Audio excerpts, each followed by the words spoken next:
see. So, and where are you again?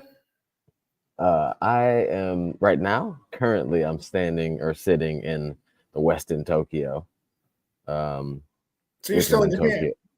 I'm still in Japan. Yes. Okay, that's what you're asking. Yes, I'm still in Japan. I leave actually like in eight hours. So we're doing time travel today. Yeah. So yeah, because we take off at 4:30 Monday. Because I'm in Monday right now.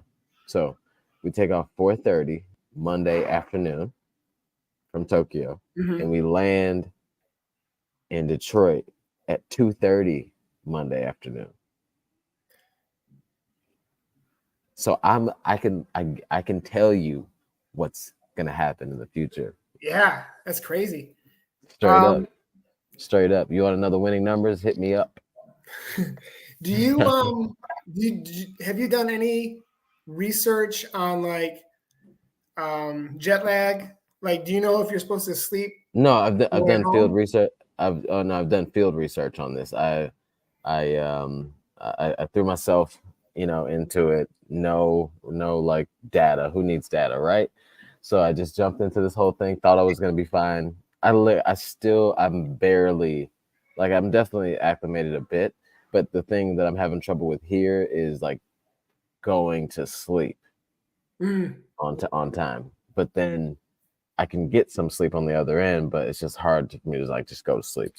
Um, but so I can't like the going back. I've heard people say different things. I heard it's just terrible because yeah, I don't know. I've never flown because from. because I'll be coming back. It doesn't really matter. It's 14 hours, so it doesn't really matter like what you do because like if it's like 8 hours, you can kind of play the game a little bit. Okay, if I Mhm. stay up and get really tired, then I'll just 14 hours is you're literally opposite times of the day.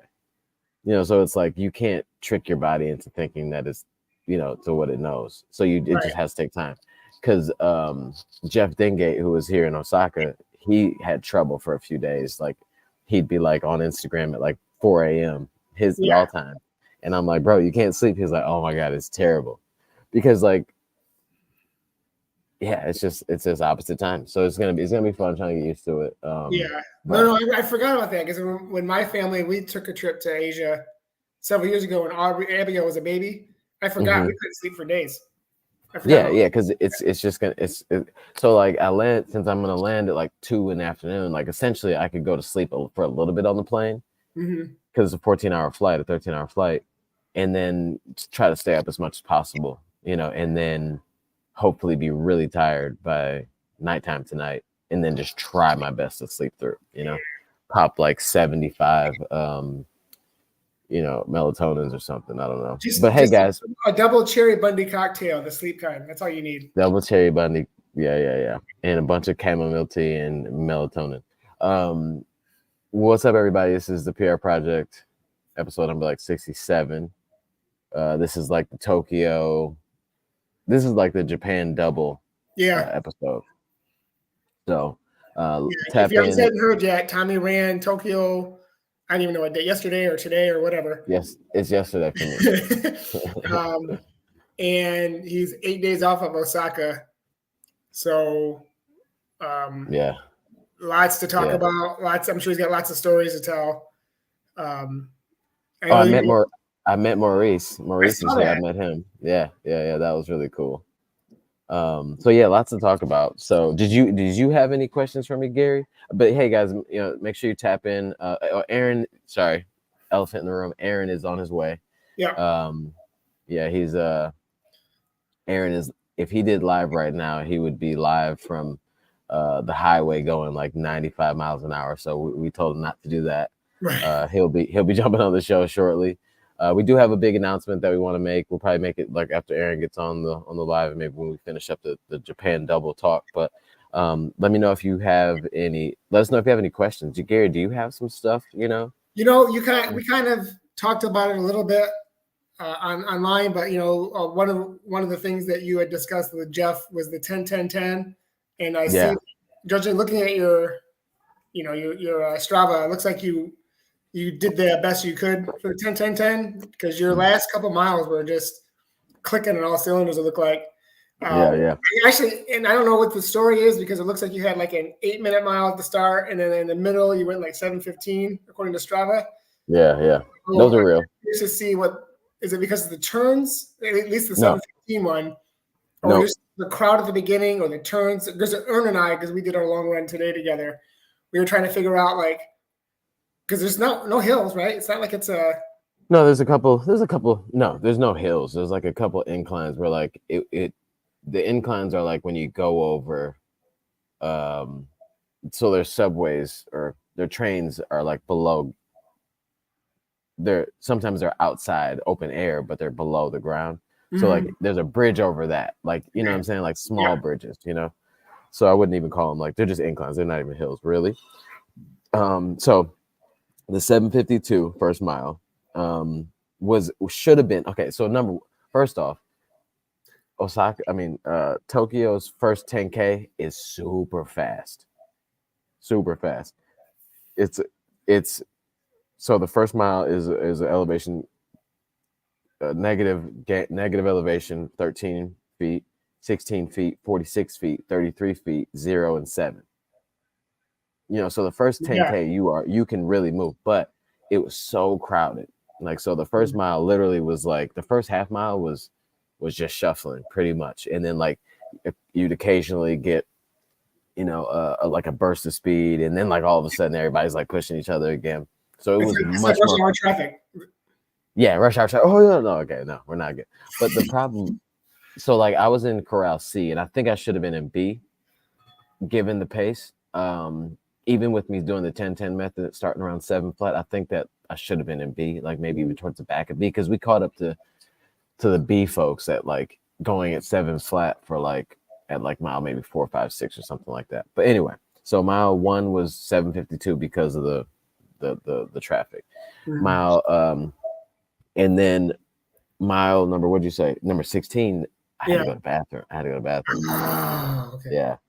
So it was like I ran for so long thinking like maybe you can hold it. Maybe you can hold it. It was number 1, just to get that out of everybody's minds. But so like the cool part was they I just want everybody thinking like bro had to do this. Look, Shalene did it on national television, so it's okay. No, she had the door shut, so don't say it like she just went. So like but yeah, so it wasn't that. So like but the cool thing was like, remember how I was telling you, I think I said something in the last episode, like how everything was here is so organized, and just Japan, it seems like just Japan as a culture is just so meticulous with organization. Like they'd have, how like on the highway when you're like on a turnpike, it'd be like if you're about to pass a gas station, it'll say next gas station in 22 miles. Yeah.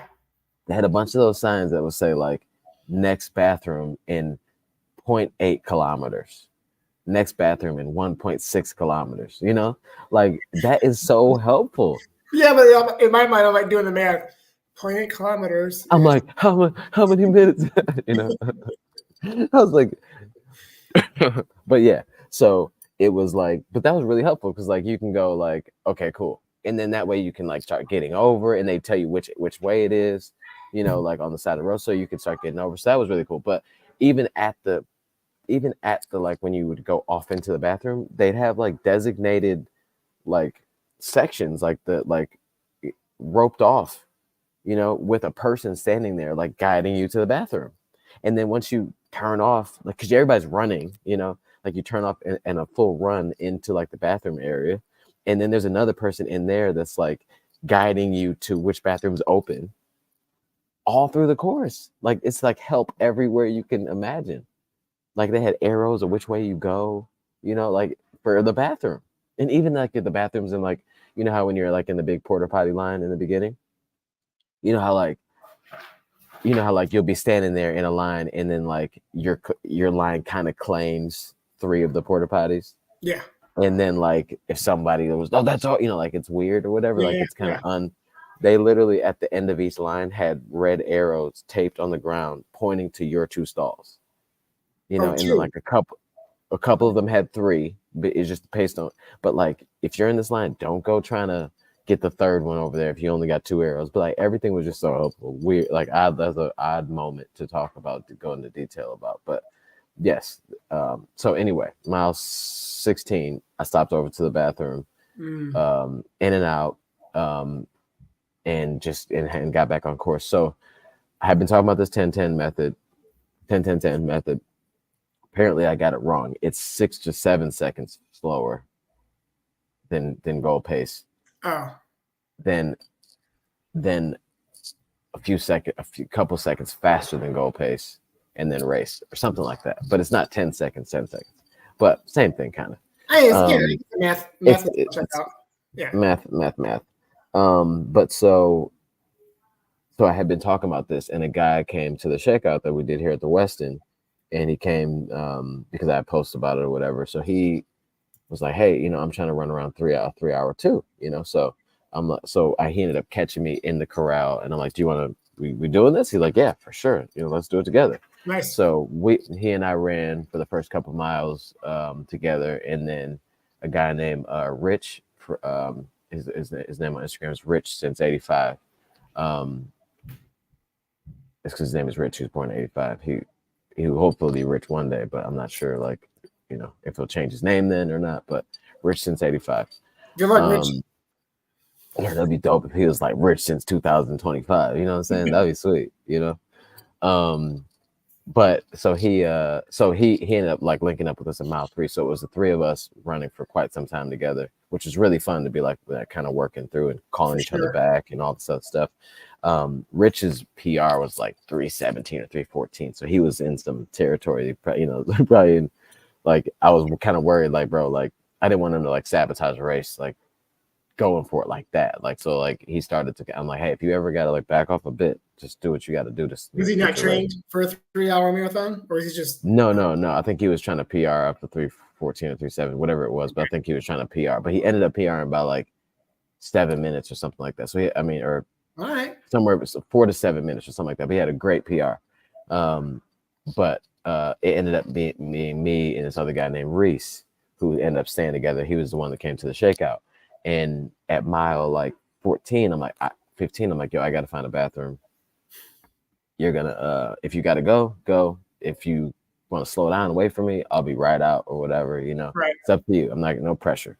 Because he was trying to go after a PR too. So I'm like, no pressure. So he was like, all right, well, if I hopefully I see you. He basically was just like, cool, well, it's good to run with you, I was like, all right, well, that's not what I was hoping you'd say, but dang, it got dark. That's that's how yeah, that's how it works. But especially like, yeah, unless you're very comfortable, like, oh yeah, I'll wait for you. Like people like that have run like 1,000 marathons, Right. And then so, but I ended up catching up to him like a little bit later. So like I jumped right back on the pace pretty good. I don't run past him like, we ain't friends no more. Yeah. Yep. Don't even try it. Like, yeah, don't even try. Don't try to come with me now. No, you had your chance. Yeah, you had your chance. But so that was the slow. That was a slow up. But I think that mile plus the 7:52, I just didn't drop any crazy mileage until the end. Like I probably needed to that last 10K. I probably needed the last 10K to be 5 seconds or so faster, 5 to 10 seconds every now and then faster, just to get into that, because I really wanted to do three flat plus, maybe 3:00. Yeah. Some change. I wanted to be able to do that again. I mean, it wasn't very far off. I was like, 46 seconds off of what I did in Osaka, but it was great though. Like I think that people should look into like this 10-10-10 method thing. You do end up running alone a lot, but if you're in a big marathon, say if you're shooting for 3:30 and you do this in a big marathon, you are passing people, so many people, for so long. Right. I looked at the math yesterday. I think I passed like 280 something people from 40K to the finish.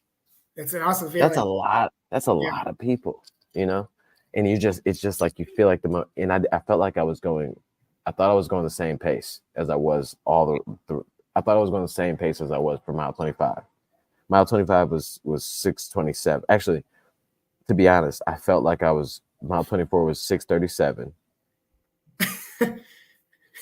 I don't know if he's ready yet. I can No, see it. Background.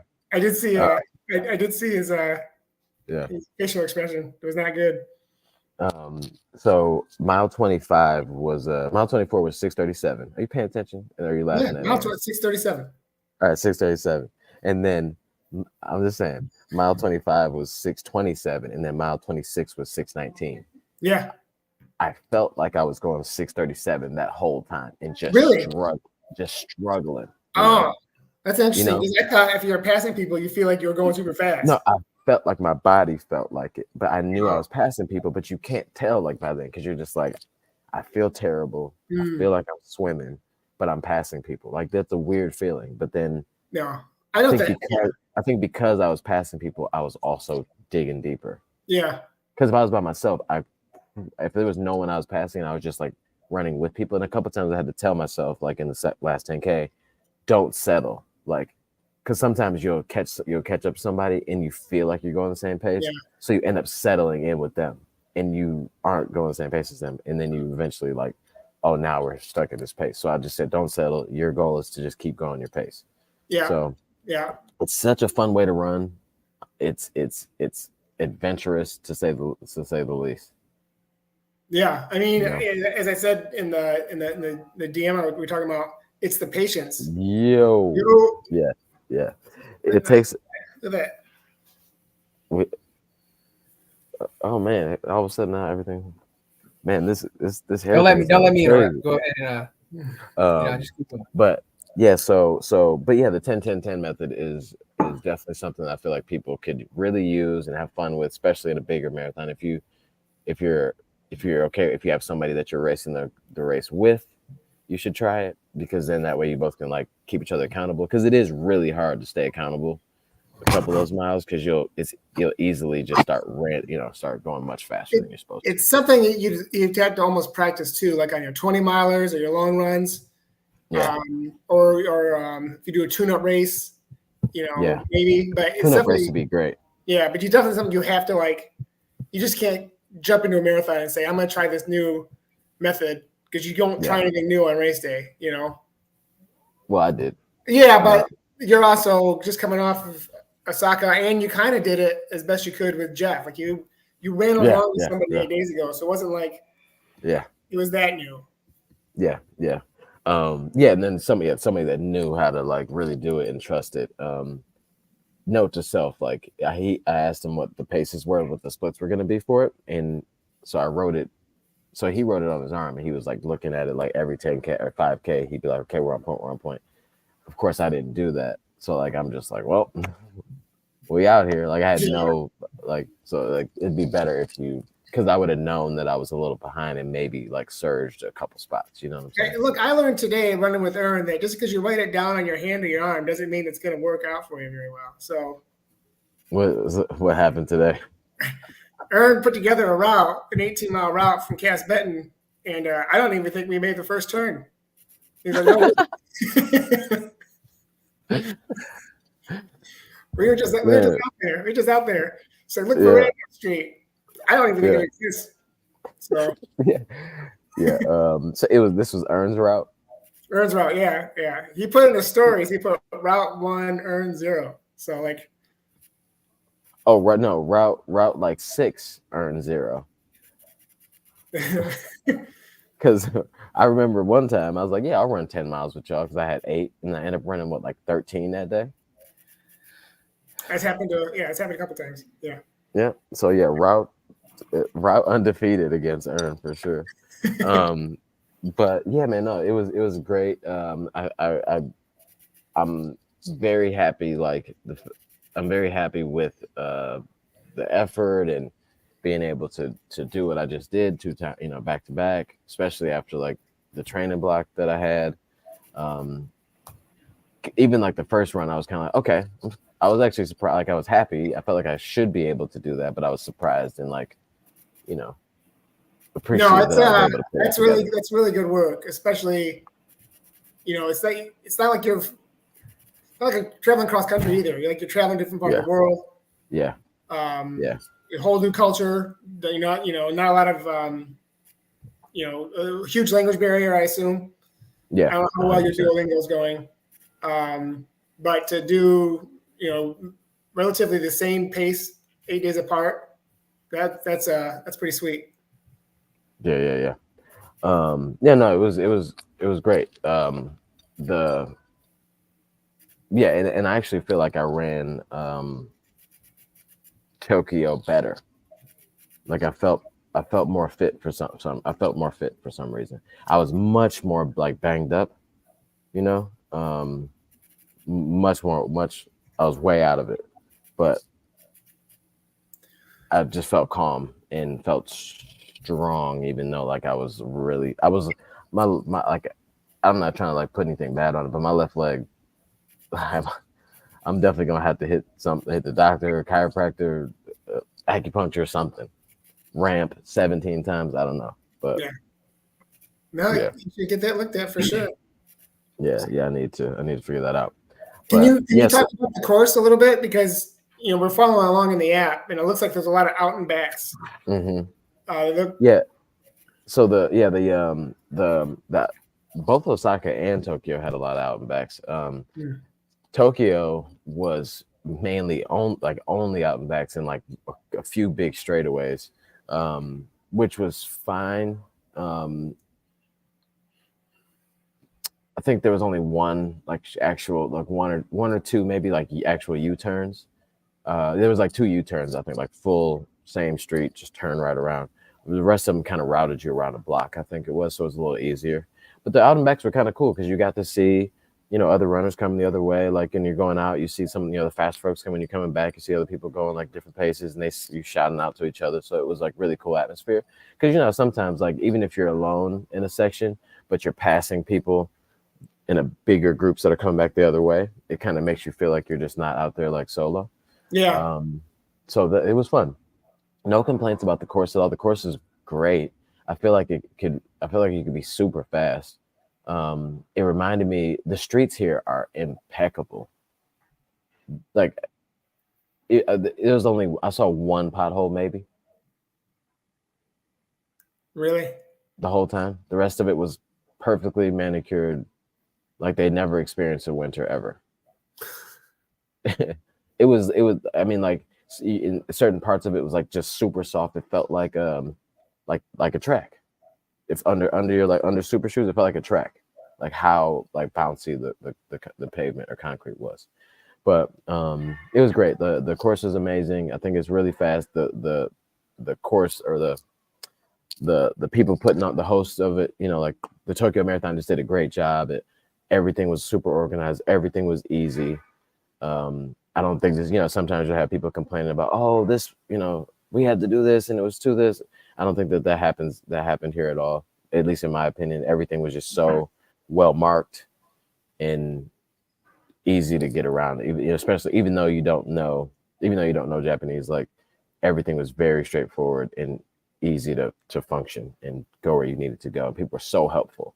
I was telling Gary that like even like along the route they'd have a sign that says like next bathroom 1.2K on the left.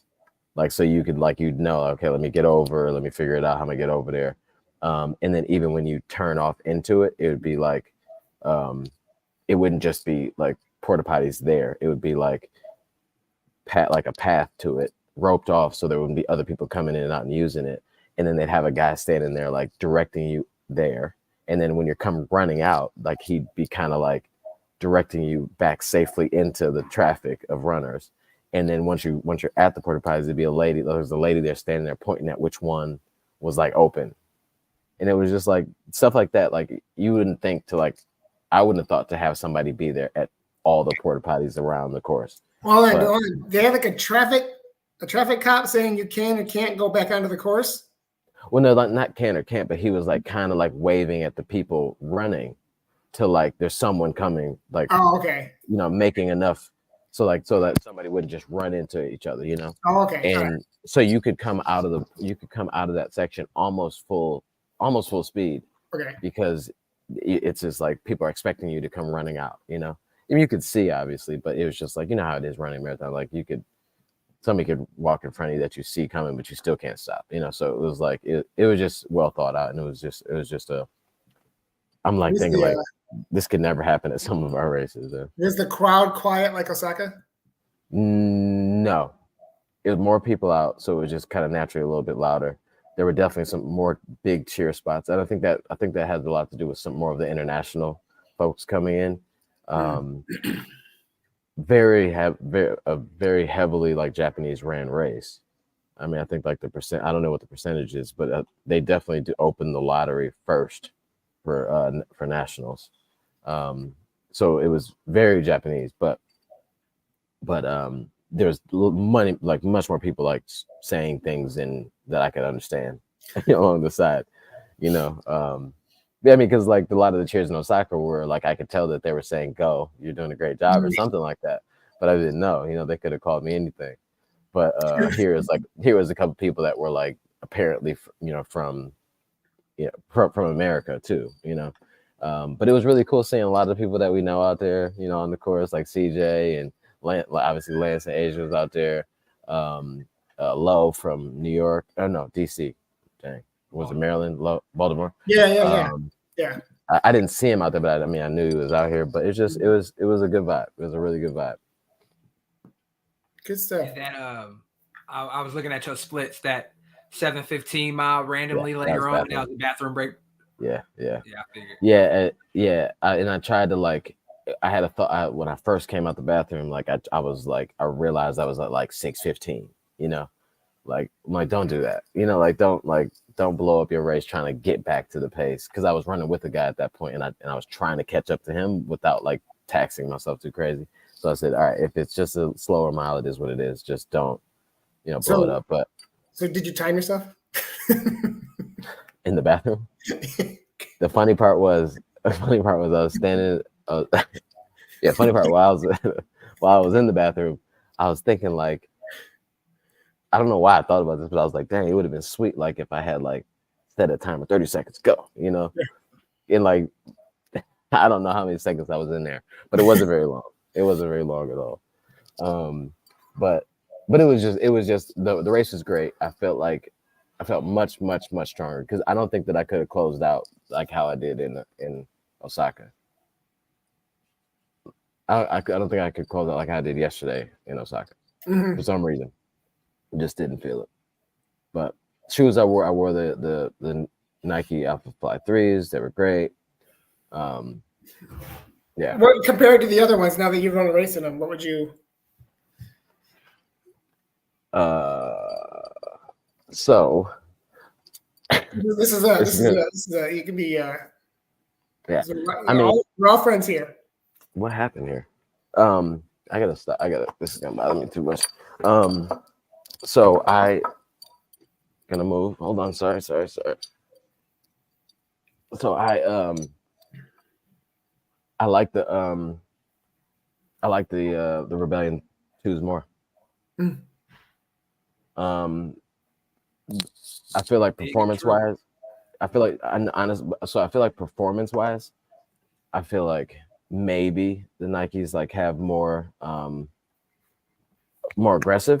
Like I feel like they're just more like, because how some shoes like after like mile 23, we talked about this, like mile 23, 24, like you might be like, dang, I wish I had something a little bit more under here. The Nikes did not like have any issues with that. Great shoe, all that, but just for my foot, for some reason, I like a quieter shoe. And I realized that yesterday. I like a quieter shoe, and it's in the Mizunos are softer, and I like a quieter and softer is the same thing, typically. The Nikes was yapping too much. Yeah, so I was running the shakeout, and dude was like, "Man, you sound like a horse," because like the shoes sound like you sound like a horse. Which you shouldn't. It doesn't matter, but like, and then especially like if you're running on parts that maybe like the cobblestone area, because there was like a little cobblestone area towards the finish.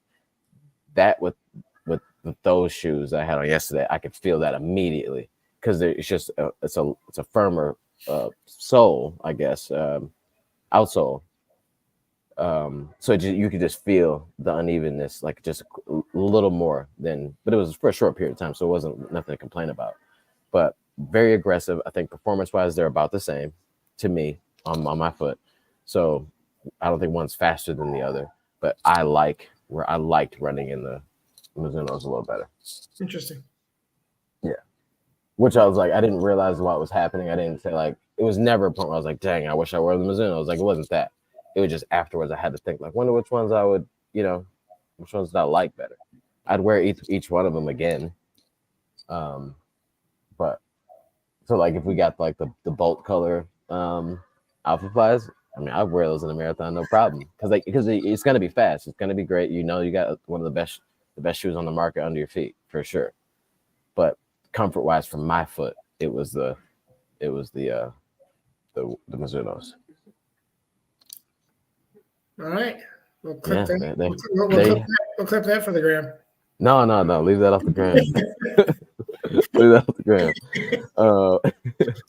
But yeah, hold on. So does anybody have any questions in the? Okay, so yeah, because of all the out and backs, like I was really excited to see the leaders, but the way that it worked out for me, I saw Safan pass one time, but I never got to see the man pass because either we got to turn off of the out and back because a couple times there was an out and back and then there'd be a turn off and then they come around. So we turn off we turn off the straightaways before they were coming back, or we just missed them when we got on the out and back. So I saw Safan one time. I was really bummed about that because like we did in Osaka, we did get to see the leaders because they were on one of the early out and backs. So we were able to catch them, but it would have been nice to see like Kipchoge, those guys go flying back because I don't think I've ever seen him. I've never seen him run by. I've always been either like in the same race as him, because me and we'd be running the same races and stuff. Yeah. No, I've heard that. I've heard other people get excited about that. I mean, you almost caught him. You almost caught him yesterday. What time did he run? Did he run like a 2:04? 2:06. 2:06. Yeah, I almost caught him. But yeah, the weather was perfect. Oddly super cold in the shade, like chilly, and then as soon as you stepped into the light, it was just like 10. It felt like 10 degrees difference. I mean, obviously it wasn't, but it felt like it.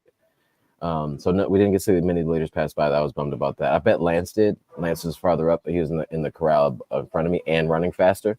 So I guarantee he saw them probably. He had to see them like twice or three times. I forgot to ask him. I'm sure he'll talk about it for sure too.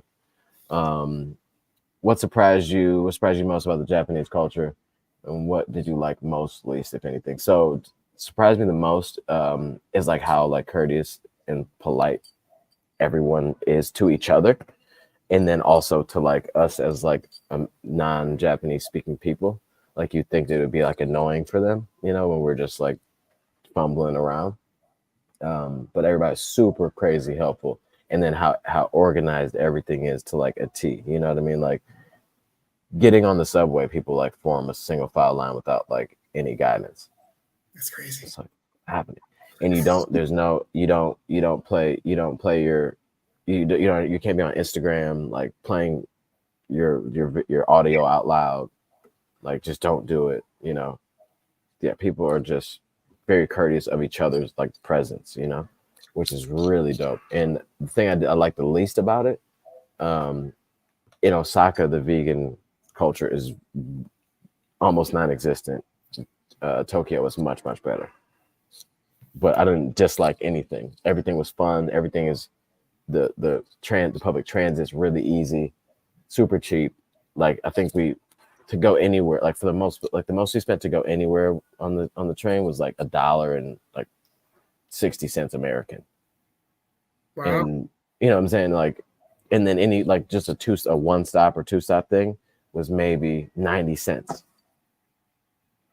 Which is crazy. Yeah, that's great. Yeah, and it's super clean. I saw maybe one piece of trash like this whole trip on the ground. You caught a glimpse of yourself in the mirror? It was me tossing it. like who did this? Look at this piece of trash. look at this piece of trash. My mom was like, pick it up. Pick it up. We did this. But yeah, no, it was crazy. It was a great experience. The Japanese double has been done. So I feel like subconsciously, this is just something I was thinking about, like when as I looked at your splits when you posted them on your Instagram story. I feel like subconsciously you may have at the end of Osaka started looking ahead a little bit, and that may have affected like your willingness to like push past what you may have been going through. But like now, like Tokyo probably was just like, well, I don't have another marathon to run next week, so I can, I can push it a little further. Even like if that wasn't like on your mind, it might have been in the back of the like influence. No, I think it was a few things like that was on the forefront too. Like just make sure I can get through this and don't like go crazy where I can't do Tokyo. But then also like I was unsure about the IT band thing. Like I was, I hadn't felt it in a while, but I just didn't know like what 20 miles would do. So like I didn't want to get to 20 and like literally have to stop running in Osaka, So like I definitely was running a little more cautious. But even when I was trying to push at the end, like you're right, like it was probably like back of mind, like just it made it feel more tough. Like, okay, like I don't know. And I mean, maybe it's the shoes too. You never know. Like it could have been like some return over time. You know what I mean? But then also like I ended up finishing yesterday right next to this other guy, and he had this like one of the sweetest like tattoos that I've ever like seen. Like it had like a lot of negative space. Like instead of like it had a lot of like negative space for like the bodies on this thing or whatever. And it was like the back of an older guy and a younger person sitting there, they're fishing. So like I'm like that, like I just said something like that tattoo is crazy. And he's like, yeah, it's me. My dad passed not too long ago. We liked fishing back in the day. And then he was like, I was like, how's your day today? And he was like, it was cool, but it was just too emotional.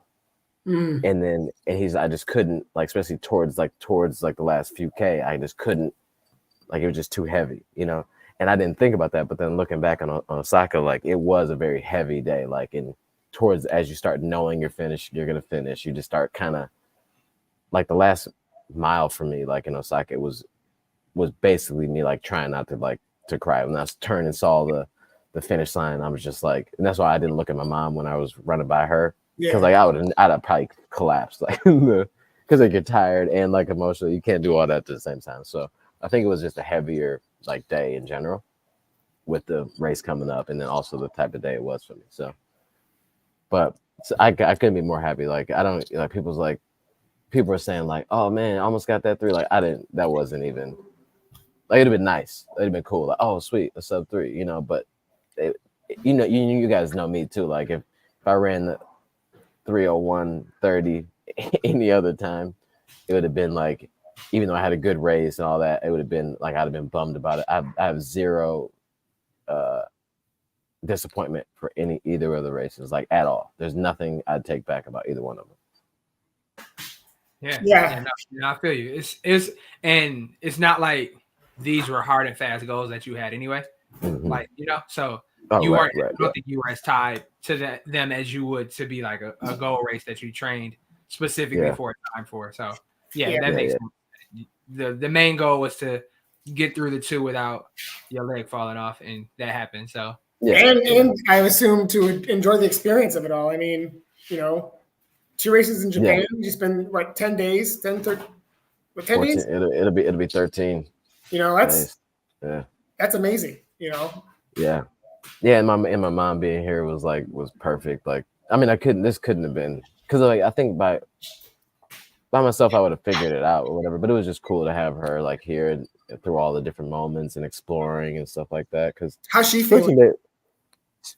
She's feeling good. She's feeling good. I mean, now we're fine, but that's gonna be the problem is they're coming back today. I was telling Gary, so we take off at 4:30 Monday, because today's Monday for us. 4:30 p.m. and then we land in Detroit at 2:30 p.m. Monday. So we are literally going back in time. Crazy. I ain't getting on no time machine. But yeah, man. So yeah, I had a bunch of other questions like in my chat or whatever, but I'll just answer those separate on my story or whatever. But yeah, thanks to everybody who's watching and was been following along.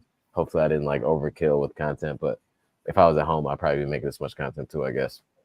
No, I was teasing Tommy before we got on that I thought Ern and I thought that you did some really good Weston content, you know. I ain't done yet. No, so yeah, so the first part for people that didn't know, I guess the first part was with Mizuno. This running Tokyo, because Weston's an Abbott World Major sponsor, not a Tokyo sponsor. So like there's they're not direct sponsors for any of the races, but they sponsor the six stars. And so they helped me get into Tokyo, because Tokyo is very hard to get into. People, it's like I think it's either people either like for time, people either have their Boston their last one because like the BQ thing, or if BQ is not an issue, then it's always like Tokyo is the last one because it's just such a small lottery for international, and then it costs a lot of money too to get here. But we stayed at the Westin Tokyo. Like literally helped me so much, like with the recovery in between, because it was like as soon as you finished Osaka, it's like you have to start thinking about like how to get better quick, And so like we got here on Tuesday, and obviously the tub is perfect and all that stuff, but I got a massage courtesy of Westin on Wednesday, which was really dope. They had the Westin gear lending kits where you get like the Hyperice massage gun and the Hyperice like ball or whatever, but the boots don't come with, like, you can get that Hyperice kit at any Westin you go to at any time. You just have to lend it. Like, I don't even think I have to pay for it. But the boots were, because it was a marathon weekend, they had them here. I just asked for them. So I had the boots in my room or whatever, but they were nice enough to help with that. But I thought that was cool though, that like you can go anywhere and get, a massage gun and a couple stuff in this kit or whatever. But that was a big part of it, and it was just great. So big shout out to Westin, and hopefully I get to do more with them in the future. And a lot of what they're trying to do, I guess, kind of fits into like kind of our ethos too. So who knows, one day we'll be able to do like a PR project thing around a major. That'd be sweet. Yeah, be down for sure. Yeah. All right, then we're done with that. Done with Tommy time. Yeah. A good segue. Alexis asked Aaron and Gary, any plans for Tokyo in the future? Sure.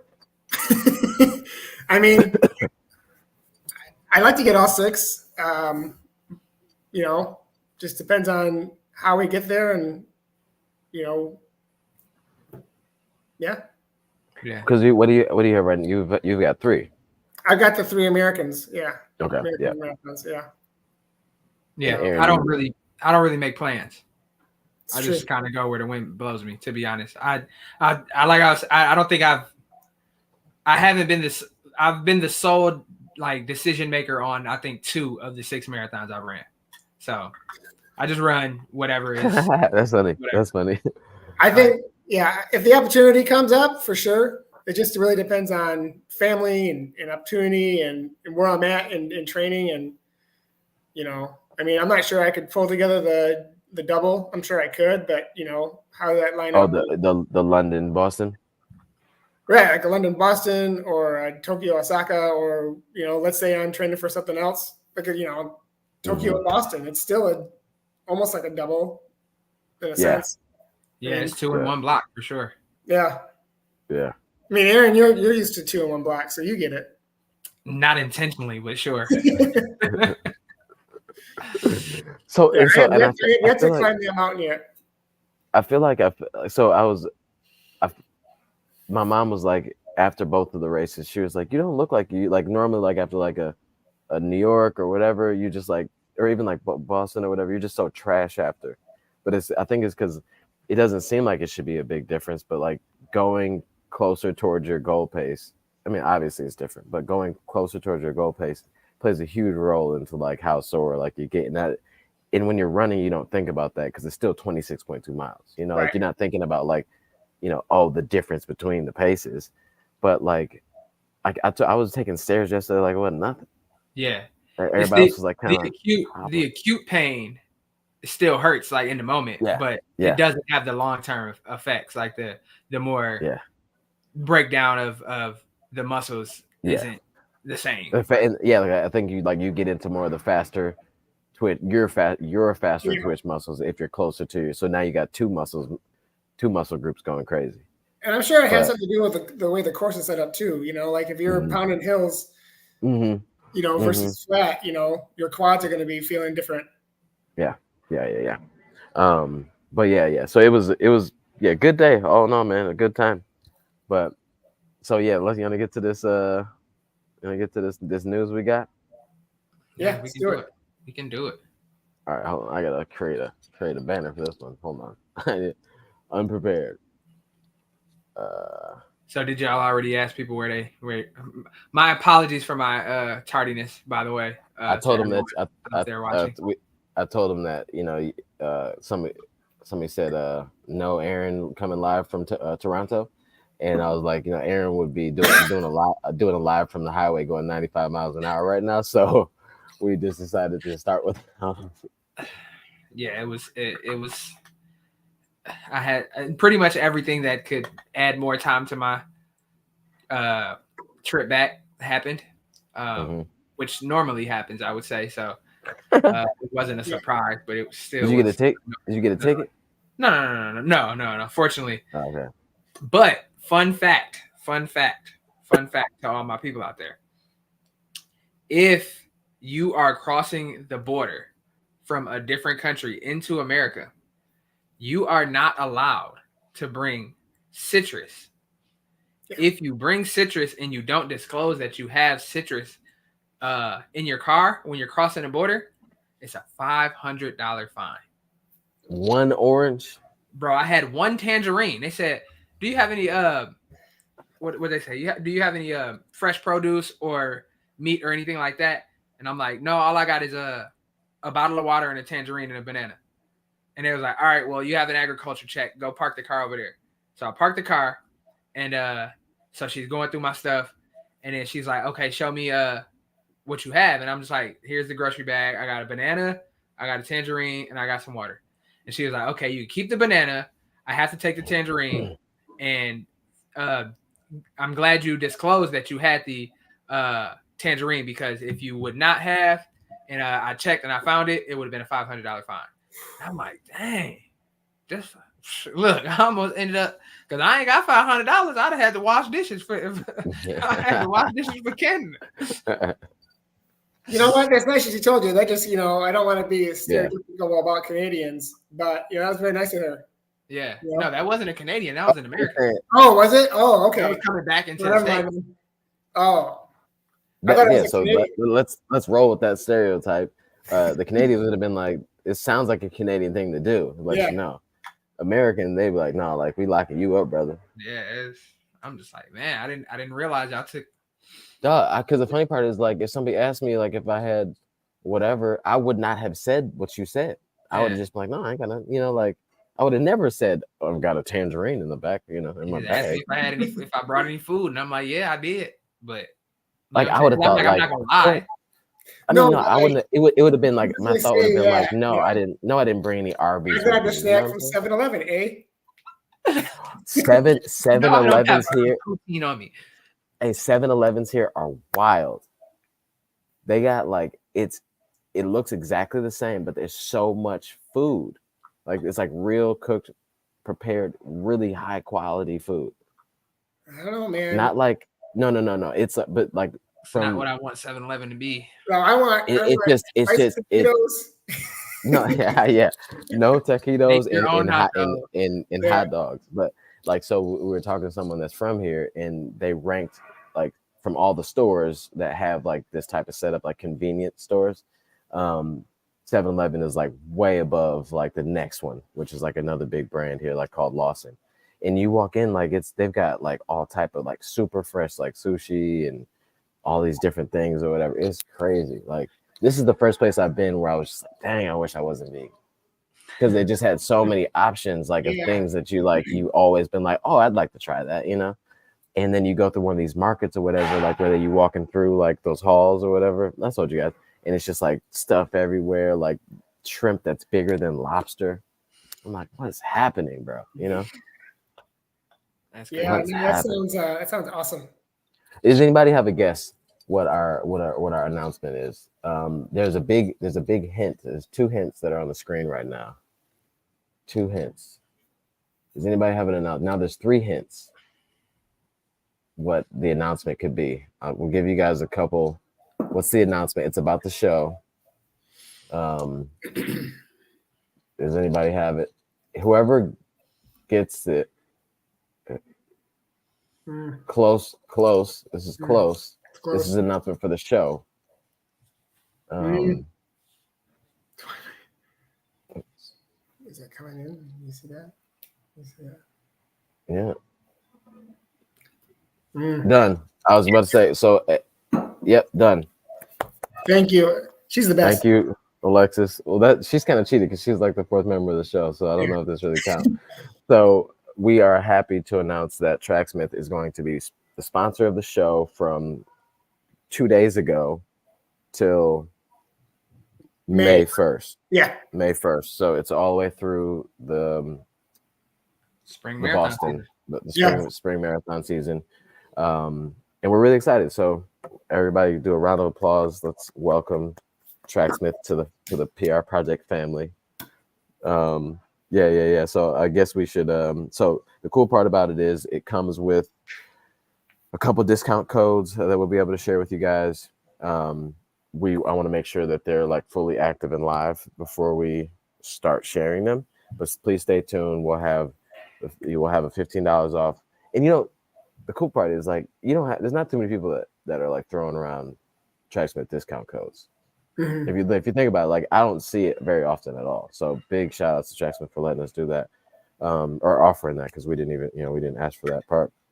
$15 off of 75 or more for new customers only, and then another one that's for anyone that's a free shipping, which is great because it's like only $15 or something like that or more. So $15 off of shipping. So yeah, we're pretty excited about it. We're going to be highlighting some of their new spring line and like the session. Yeah. Session, Van Court, all that stuff.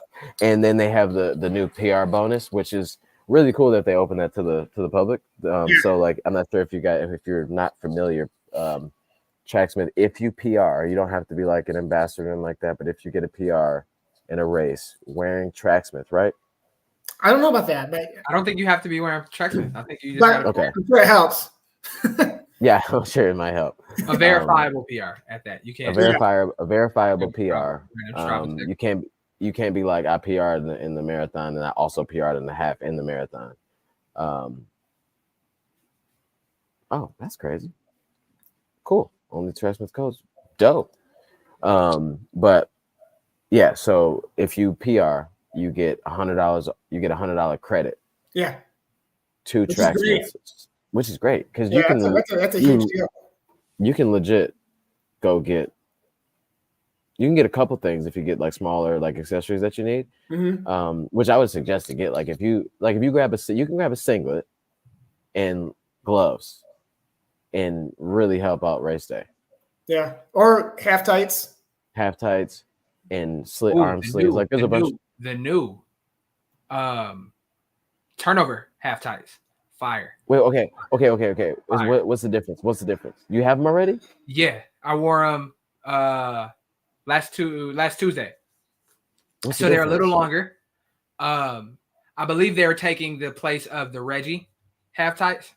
Yeah, I think that's what they said. Oh, okay. The place of the Reggie half tights. So yeah, they're a little longer. Yeah, they don't have the rabbit logo hit at the bottom, but they have the square woven cool. Tracksmith tag on the upper hip. Yeah, like the other ones, like the Van Cortlands. Yeah. Yes. Yeah. I think that's actually. I think that's better. I like that patch much better. So, so they've got the Tracksmith woven label there. So just like the just like the turnover type. Huh? Yeah. They do have nice plush material on the inside of the legs to avoid chafing, which I can really appreciate it. You can't really tell, but there's like it's like a brushed material in comparison to like the technical fabric they have here. And these are lined, so like like I don't know if they have an unlined version, but these are the lined versions. For Reggie, they do. For Reggie and turnover, they had both. You can get both lined and unlined. Yeah. So, I don't know about those though.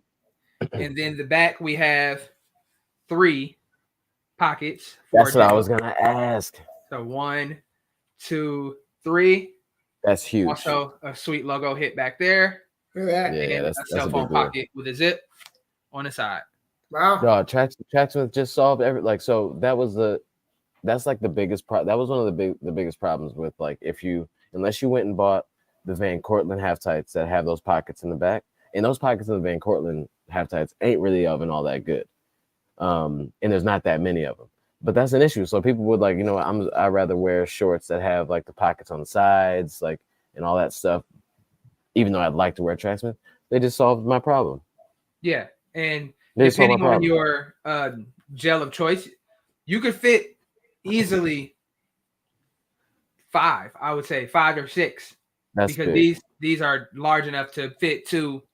If you have Morton 100s, easily could fit 2 per slot. So, and then you also have the zip that you can throw some in too. So, yeah, these are. I think I'll be racing in these in Dearborn. I'll be racing a marathon in Dearborn in these. So, good stuff. Shout out. That's awesome. Shout out. Yeah, that's big. That's big. Yeah, so stay tuned. This is just like the first announcement, obviously, because they do have a base building collection, and they got a bunch of different stuff going on right now that we'll be able to kind of talk about. Obviously we'll keep it PR project like, so it's not a full commercial every time we talk about it, but we'll always share the code so you guys remember, and we'll always talk about some of the new things that they got going on. So shout out to Tracksmith for being able to tap in with us. I know it's an honor and a privilege for you guys to work with us. So but yeah, it's dope, because I think one of the big things that I liked that they position this as is the PR project like ethos of training and going after your PRs, no matter what that PR is. Not like sub 3 and sub this or sub that, like literally whatever your PR goal is, or whatever your goal is for the spring marathon or half marathon or 5K, they want to support you in getting to that. That's why I like the PR bonus, and the PR bonus doesn't have to be for I don't know what race it needs to be for, but I don't think there's any stipulations on that. I don't think so either. Yeah. Nope. Any race distance. They just want you to. I think they said any race distance from the 5K to the marathon. And they just want you to get after just like this. Like that's our whole thing. That's why we started the PR project, because every time we train and we're thinking about some type of PR or going after some PR typically. And I think that's dope. Remiss to say, me and Tommy both have been Tracksmith ambassadors for the last 2 years, so it's only right that we continue to evolve the relationship and build upon what we've been, working with the Tracksmith team, Drew and all the guys over at guys and gals over at Tracksmith, that are doing great things for the sport and constantly trying to evolve and bring new ideas to the space. So yeah, I'm super super grateful that we get to partner in this way, and also bring Gary into the fold too, because he's also been very closely aligned with Tracksmith as well. So yeah, I've been a huge fan. I mean, really thanks to you guys, but I've been a huge fan of Tracksmith, and I think I wear them almost a few times a week for sure. Whatever. So session shorts and Van Cortlandt long sleeves and singlets and all that fun stuff. Yeah. So yeah, hopefully, yeah, and like Aaron said, like appreciate you said that too, because I mean this is definitely like a building moment for our show. But then we'll just try to continue and use our voices the way we do things and continue to build on this too. So more things to come. 2024 is looking up. For sure. But so Tommy, what's the plan for back to running? How long do you think you'll take? I think I'm gonna probably have to treat it like a little more cautious than, because my leg is like my left leg is going through it, but I think I'm just gonna have to do some walking on like Wednesday, Thursday, because that's what I did to come back. Because I walked a bit on Monday after Osaka, then I walked 30 minutes on Wednesday, and then 30-40 minutes on Thursday, and then like ran or whatever. So I think I'll probably ease back into it in that fashion and just try to stay moving. Probably hit ramp as soon as I get back to kind of like try to figure out if I can relieve some of this like tension that I got in my leg here. But if I can start running by next week, just a little, like some short distances, easy pace, I'd be really happy, because I would like to be a little more fit for the next double, just a little more. Like, I don't even know if we're gonna do big workouts and stuff like that. We'll see. But yeah. I don't want to hurt anything. I want to be irresponsible. I think the distance is dangerous enough to cover, especially back to back. But I'd rather get through these next two safely, and then maybe go after a PR in like the fall. Mm. Yeah, because there's two races that you are definitely PR worthy in the fall. In the fall, I think I might be running one of them. I think you are. That's what's up. I wish the other one wasn't before. I wish Berlin wasn't first, because it just takes, for people that wanted to do both. If you want to do both Berlin and Chicago, it just takes so much to go. So all the travel is a lot. Like if you wanted to use that as like a long tune-up, it's a lot to ask. The travel is a lot. People talk about the travel, but you underestimate how much the travel affects your race. Oh, for sure. That was my main reason for picking a local race for my spring goal race. So smart. It gives you the best opportunity to control all the controllables, and because I think you might just need to talk to the pilot tomorrow and ask him, can he fly the plane upside down for you? That way. The leg. So on the way over here, the flight was half full, half empty. Mm-hmm. So like my mom and I were sitting next to each other originally, and before we got on the plane, she was like, "Do you want to just move? Like, you move back one row, because that means you'd have 2 rows to yourselves, like 3 seats to ourselves each." So like we did that. We sat next to each other for a little bit, ate, and then it was time for me to lay down. Like, I just go to my row and like lay out.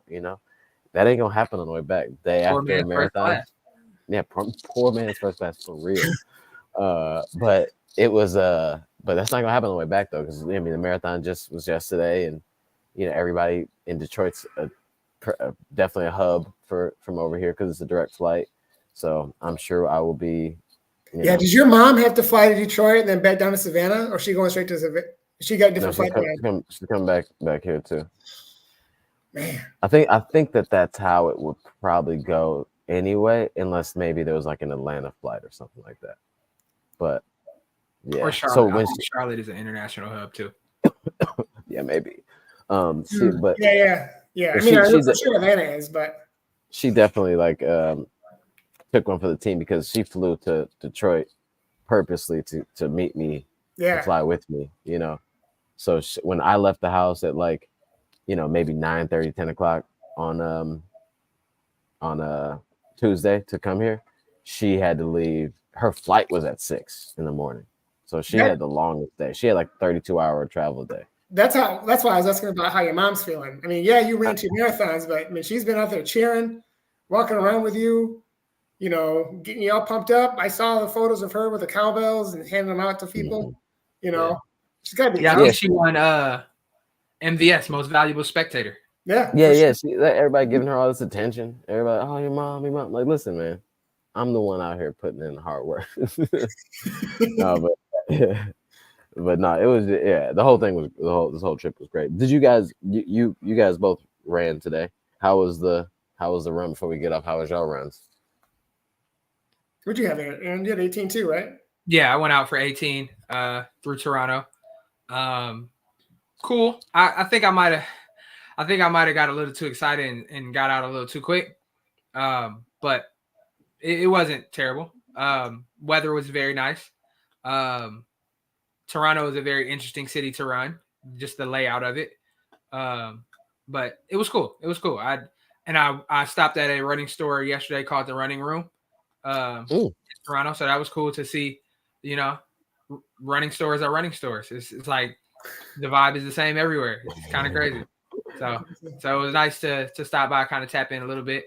And there is a running culture in Toronto for sure, because I saw quite a few people getting their morning runs in this morning. And yeah, it felt like community still. So it was cool.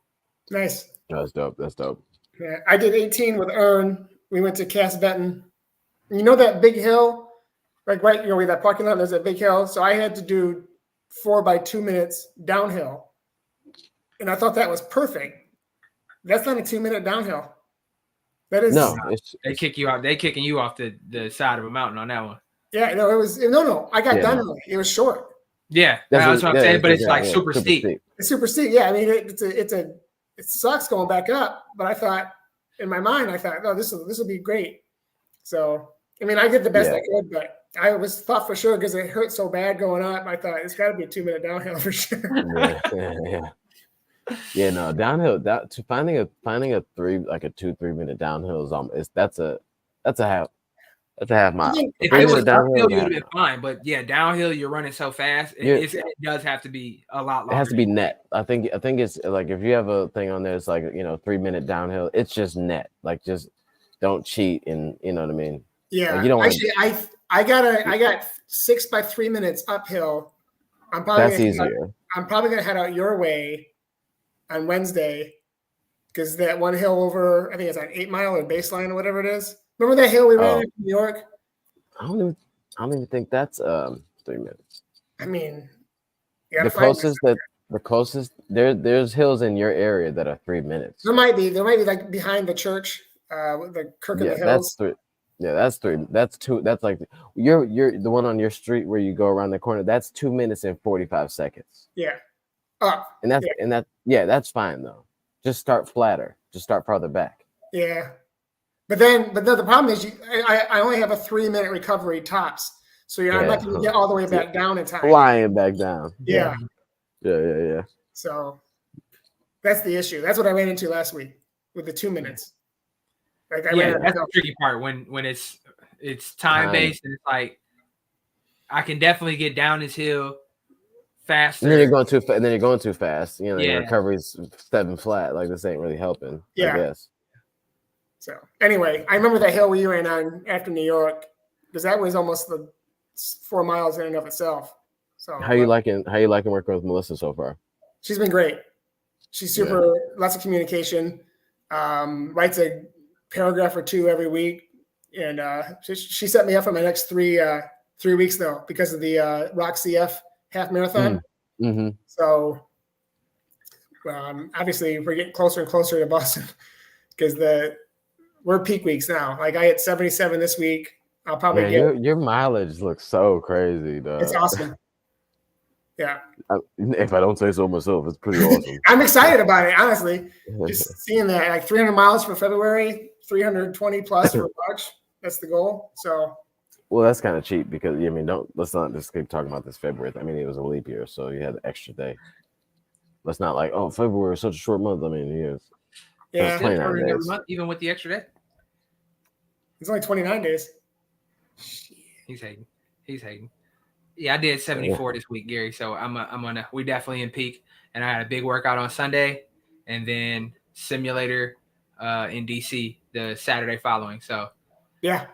Man, if y'all want to see like perfect Stravas, don't go to mine. Go to Aaron and Gary Strava. It's just like metronome, like incline. And Gary, you've been like right at this like weird, like almost flat line for a bit at 70. Yeah. Aaron got this like perfect build. It's crazy. Mine every time. I've had one look like that before. My build for Boston looked like that, 2023. Yeah, it's kind of cute. Yeah, it's kind of cute. I don't really see it. No, Marisa, I'm doing rock and roll DC on the 16th, the half marathon. So we will see how that goes. I think it's gonna be a good one. Yeah, and then I'm doing Rock CF with Ern again. So Ern got in. So yeah, hopefully it'll be better weather than last year. He pulled some strings. Yeah. Yeah. Hey, it's me. I did it again. He called 1-800-BLOCK-CF and he got in. For real though. But all right, guys. Number one, again, this episode is sponsored by Tracksmith. That sounds kind of cool. That sounds himself. That sounds cool to say. Mr. Tracksmithington. Japan double done. It was cool to get this though. That there's definitely some, look like a Chuck E. Cheese token. It does. And that one can get you through TSA, which is fun. Yeah, none of these are an issue with TSA at all. And if there was going to be an issue, I would have read about it in an email probably. All right, safe travels to you and Mrs. Bailey. Don't bring any citrus back. No citrus. No citrus. Yeah. Oh yeah. Yeah, I'll make sure. Thank you for the heads up on that one, because I'd be in Japanese abroad prison. Yeah. Peace. See you.